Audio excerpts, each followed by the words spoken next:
Olá, expert! Tudo bem? Aqui é o Maico da Infoprodutores e hoje eu quero falar sobre os 5 maiores erros ao criar um curso online. As pessoas querem desenvolver um treinamento, querem desenvolver um curso para ensinar outras pessoas e acham que estão errando em vários pontos e são sempre os mesmos pontos.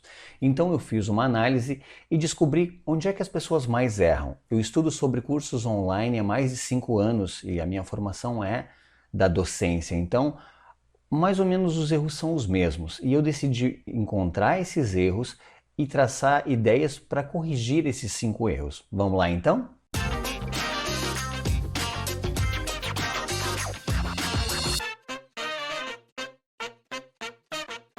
Todos têm medo de errar quando vão criar qualquer coisa. E um curso online, hoje em dia feito em vídeo, disponibilizado para muitas pessoas, acaba causando muita insegurança nas pessoas. Então eu tentei mapear e encontrei 5 erros, 5 áreas onde as pessoas mais erram nos cursos online.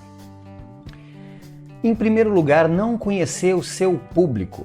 Tá? Sempre é bom fazer uma pesquisa antes. Quando a gente quer desenvolver um treinamento dentro de uma área, quando a gente faz o que a gente chama de lançamento semente, que é onde a gente faz um workshop e durante todo o momento em que a gente está trazendo pessoas para se inscreverem nesse workshop, a gente convida essas pessoas para que preencham um formulário, que pode ser feito até no Google Docs, onde a gente descobre também que essas pessoas, o que essas pessoas pensam, quem são essas pessoas, faixa etária, nível sociocultural, rendimento. A gente consegue descobrir várias coisas ali que nos ajudam a desenvolver o curso. Então esse workshop não é o curso, mas até aquele workshop a gente já teve uma ideia.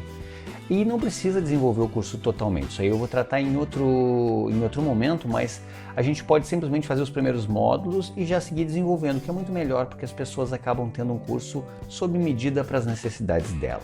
Então é sempre bom fazer essa pesquisa antes, ou se você não quer fazer workshop, por exemplo, você pode simplesmente disponibilizar essa planilha, disponibilizar para que as pessoas possam responder essas perguntas para vocês. Vocês podem fazer perguntas para elas, tá? Mesmo que já exista o treinamento, é importante aprimorá-lo sempre porque as necessidades mudam. As pessoas mudam. Vou dar um exemplo para vocês. As pessoas de antes da pandemia, sendo as mesmas pessoas, elas já são diferentes. Agora, durante a pandemia, não sei quando é que você vai ver esse vídeo, ou posteriormente à pandemia, elas são diferentes, elas mudam as necessidades, elas mudam os valores. E saber quais são os valores num recorte correto daquele momento nos faz desenvolver um treinamento certinho para elas. Pesquisar as dores, as necessidades, os desejos e os medos do público é vital. Quando a gente tem um público em vista, a gente mais ou menos sabe, tá? Mas eu digo mais ou menos porque a gente se engana bastante. Mas saber as dores, o que ele tem medo, o que essa pessoa deseja, né? Quais são os desafios dentro da profissão dela e que eu posso ajudar com o meu curso, até para ver a área que eu vou escolher do meu curso, é importante. Às vezes o que a gente pensa que o nosso público quer não é o que o nosso público quer, é completamente diferente. Na dúvida, sempre pergunte. É sempre legal perguntar para as pessoas. Inclusive, agora as pessoas fazem muitas lives e nas lives é interessante a gente fazer perguntas porque as respostas das pessoas nos elucidam bastante de temas que a gente tem. Então isso evita com que a gente erre do nosso público, tá? E tendo essas bases aí que eu dei, essas 4 dicas para vocês, a gente tem uma forma de não errar o nosso público. E não errando a gente já começa bem, por isso é que eu coloquei nessa ordem. O segundo grande erro de quem desenvolve um curso online é não ter uma boa estrutura. O que é uma estrutura? É a estrutura mesmo, né? O que eu vou colocar primeiro, o que eu vou colocar depois, qual é a sequência. Então o curso deve ser estruturado sequencialmente. É muito importante passar informações base e a partir daí desenvolver. A gente tem que ter ideia de que a pessoa está entrando, né? Está fazendo onboard, está entrando no nosso curso, então ela tem que ter a ideia base. A gente vai passar de que forma vai funcionar o curso, do que trata aquele curso, de que forma a gente vai abordar os temas, aí a gente passa as informações base e a partir daí vai desenvolvendo conforme os conhecimentos anteriores que eles aprenderam nas aulas anteriores sirvam para complementar ou sirvam como base para que eles possam desenvolver. Parece meio chovendo molhado isso que eu estou falando, mas na verdade não é. Muita gente erra e peca nessa parte aí. Deve ser levado em conta o perfil cognitivo do público. que quer dizer isso? Se eu estou trabalhando com crianças, o perfil cognitivo é um. Se eu trabalho com adultos, o cognitivo, a forma com que ele entende é outra. Se eu trabalho com pessoas idosas, né? Se eu sei que o meu público, grande parte deles são pessoas idosas, eu sei que eu vou ter que trabalhar de uma forma mais lenta, mais lúdica, assim como com as crianças. Eu vou usar outra forma de me comunicar para que eu consiga ter uma sincronia. Eu já prestei consultoria para a área médica, tá? Eu prestava consultoria para médicos que faziam vídeos online. Né? Eles queriam fazer a autoridade deles online porque já tinha offline, e um dos maiores defeitos, não sei se defeitos ou coisas que eles podiam melhorar, é que eles não conseguiam falar em uma linguagem que as pessoas pudessem entender. O conhecimento deles era muito grande e a área técnica tem vários jargões técnicos, várias palavras que são utilizadas no meio da medicina e que eles falavam, achavam que aquilo era super legal, mas as pessoas não estavam entendendo. Então eu simplesmente pedia que eles falassem numa linguagem mais amena, numa linguagem que as pessoas conseguissem entender, que tentassem sincronizar. E essa era a principal dificuldade dos médicos que eu trabalhava. Deve ser pensado um passo a passo. O que é o passo a passo? A gente vai levando eles num caminho, né? O curso em si é um caminho. A gente leva eles do começo, a gente tem desafios nesse meio, e é muito importante que tenha desafios nesse meio, com o objetivo de chegar a algum lugar. E a gente tem que ter esse lugar bem definido. Aonde é que a gente vai levar? Esse passo a passo leva a algum lugar. Deve ter objetivos claros. Como eu estava falando antes, os objetivos devem ser claros. Onde é que eu quero levar? Se é uma aula de violão, eu quero que a pessoa aprenda 10 músicas em 30 dias. Eu quero ensinar pintura, eu quero que a pessoa desenvolva as técnicas tal para fazer um quadro em 15 dias, em 40 dias, em 2 meses, não importa, mas tem que ter um objetivo e tem que ter uma data. Deve ser gamificado, com metas e recompensas. A gente agora está acostumado com isso, né, da gamificação. O que é a gamificação? A gamificação é fazer com que o nosso curso pareça um jogo, né? Como é que é o jogo de videogame, para quem entende dessa área de videogame? A gente vai passando fases e vai vencendo desafios e vai evoluindo. Então o nosso também tem que ter desafios, tem que ter evolução e tem que chegar a algum lugar. Entregar um certificado no final é a cereja do bolo. As pessoas... eu, por exemplo, não dou muito valor a certificados, e sim ao conhecimento, mas muitas pessoas dão muito valor a certificado. Então é muito importante que a gente desenvolva um certificado para que essa pessoa tenha em casa uma coisa física nossa, que é poder imprimir, colocar na parede, ou poder ter esse certificado, ser certificado de que concluiu o nosso curso.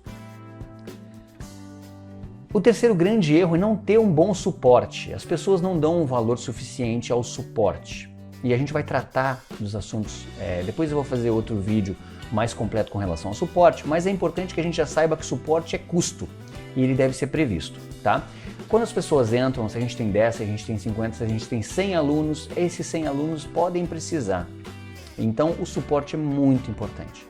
Os canais têm que ser passados na apresentação e quantas vezes forem necessários. Lá no onboarding, lá quando a gente diz: oi, tudo bem, sejam bem-vindos ao meu curso e tal, o suporte vai funcionar de tal maneira e vai ser feito dessa forma, e vocês entram em contato desse jeito, vão falar com a pessoa e vão ser recebidos desse jeito, tá?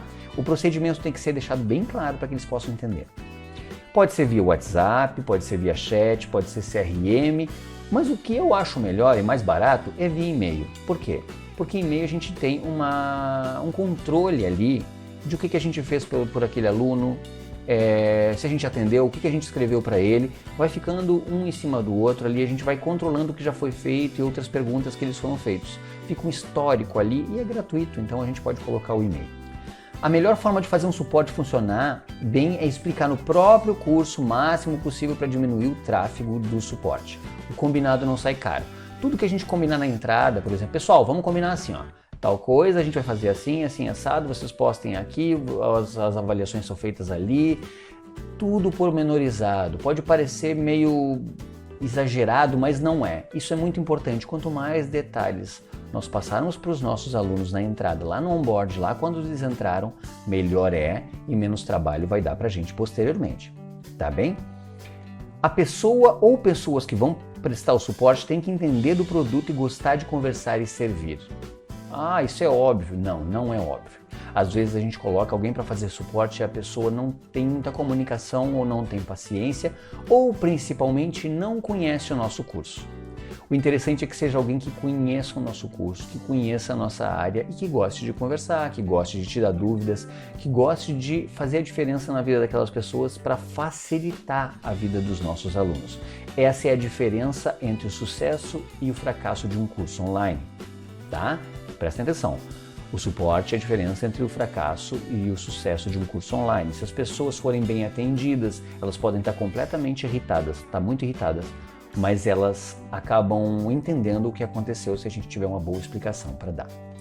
O quarto maior erro dos cursos online é não respeitar o tempo de atenção do cliente. Bom, os módulos devem ter várias aulas curtas.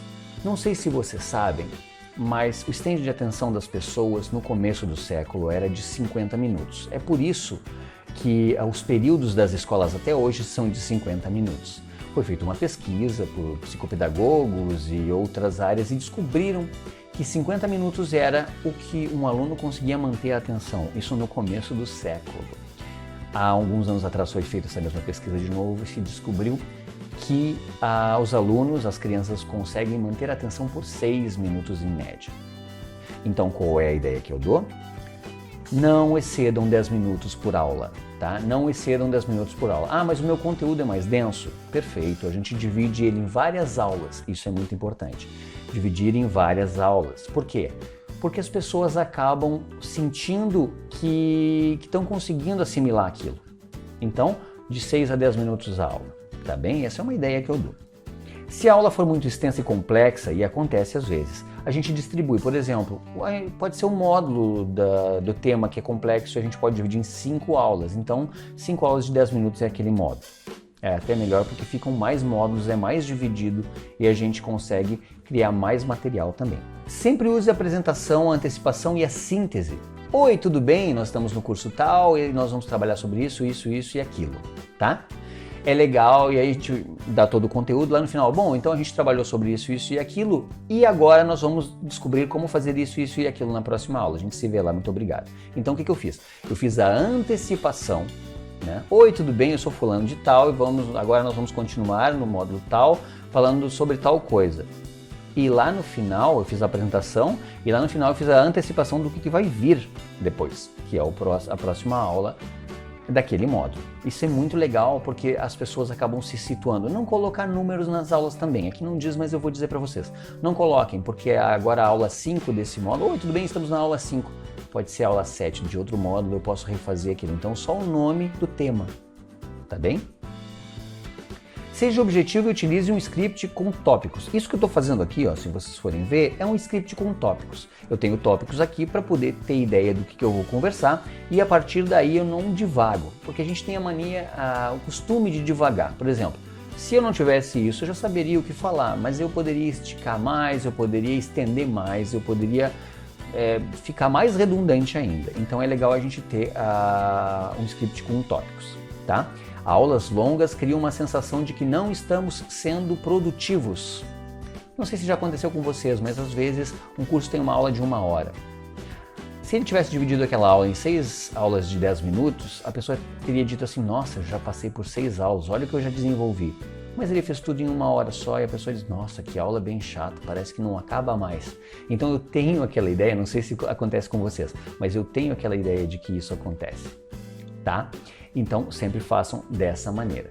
O quinto ponto, muito importante, que é um problema dos cursos online, é se preocupar demais com o equipamento. Se preocupar muito com o equipamento, às vezes é desnecessário, tá? O foco tem que ser sempre no público, depois no conteúdo e por último no equipamento. Vamos de novo? No público, depois no conteúdo e por último no equipamento. Eu posso fazer com um celular o meu curso e vai ficar super bacana, não tem problema algum, se o meu conteúdo for relevante. Se vocês estão olhando esse vídeo agora é porque ele é relevante para vocês. Se ele não for relevante, vocês simplesmente não vão olhar o meu curso, não vão olhar o meu vídeo no YouTube, não vão olhar meu Instagram. O áudio é o mais importante. O áudio é mais importante que o vídeo. Se esse vídeo que vocês estão olhando agora tivesse um áudio muito ruim, um áudio chiado, um áudio baixo, uma qualidade horrível, o meu vídeo poderia ser 4K. Poderia ter uma qualidade incrível, imagens maravilhosas, mas seria irritante. A gente não suporta que o áudio seja ruim. O ser humano tem problema em não entender as coisas com o áudio ruim. Então é melhor que o nosso áudio seja bom, não precisa ser excepcional, mas que ele seja compreensível, sem ruídos. E o nosso vídeo pode ser um vídeo de um celular, por exemplo. Então é bom que a gente tenha ideia, e eu estudei programação neurolinguística, neuromarketing e neurociência durante muitos anos para entender como é que o ser humano se comporta com relação a isso, e por isso é que me ajudou bastante nas aulas, nas consultorias que eu dou sobre aulas online, tá? Na composição do cenário, menos é mais. Então quer dizer que se você vai estar fazendo um curso, por exemplo, tá vendo esse cenário aqui no fundo, são as minhas coisas mesmo, mas poderia ser menos ainda. Poderia ser simplesmente uma parede branca. Quanto menos detalhe tiver, melhor. Vou dar outro exemplo. Eu tô com uma camiseta preta, mas poderia estar com uma camisa floreada. Sempre que eu tô nas aulas de oratória a gente fala que a apresentação, por exemplo, se eu estiver chamando mais atenção na minha roupa do que eu, a pessoa presta atenção naquilo ali e acaba perdendo a atenção do que eu estou falando, que é realmente o que as pessoas deveriam estar prestando atenção. Então, muito cuidado com isso. Por mais simples que seja o equipamento, apenas um celular, por exemplo, estude bastante a configuração e as formas de utilizá-lo. Não importa com o que a gente vai gravar, importa que a gente conheça bem. Não adianta a gente ter uma super câmera de vídeo se a gente não sabe usar. Então é melhor que a gente, eu vou gravar com o meu celular, eu vou ter ideia do que ele grava, quanto dura a bateria, qual é o ângulo da câmera dele, se funciona, se não funciona, esse tipo de coisa. Isso é muito, muito, muito importante, porque conhecer um equipamento simples, eu fotografei durante muito tempo e eu sei. A minha câmera simples, eu tinha mais conhecimento do que a minha câmera complexa. Às vezes eu conseguia um resultado melhor. Por quê? Porque eu tinha domínio total dessa câmera. Então, já que o conteúdo é importante, muito mais importante do que o equipamento, a gente tem que conhecer esse equipamento simples que a gente tem o máximo possível para que seja mais útil no desenvolvimento do nosso curso. Tá bem? Ferramentas gratuitas são ótimas para auxiliar na aprendizagem. A gente pode usar o Google. O Google tem várias ferramentas que eu posso usar. Isso que eu estou usando aqui é a apresentação de slides do Google, tá? É legal. O GIMP é um editor de imagens gratuito, que é para fotos. Existe editor de vídeo, até o Google, o YouTube, que é do Google, tem um editor de vídeo. Se vocês quiserem editar, dá para editar, só upar o vídeo lá para dentro, colocar o vídeo lá dentro e editar. Hoje em dia se pode.